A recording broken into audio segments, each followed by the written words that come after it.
How to send folder in Telegram desktop.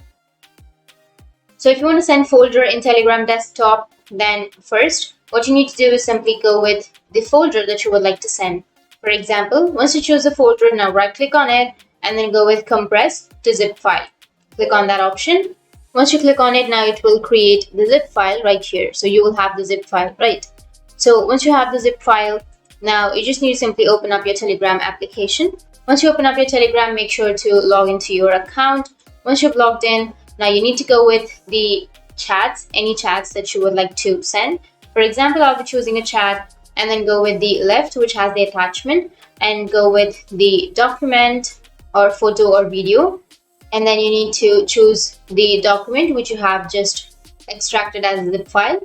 Click on that and then click on open. And once you click on open, now you need to enter some caption and then go with send.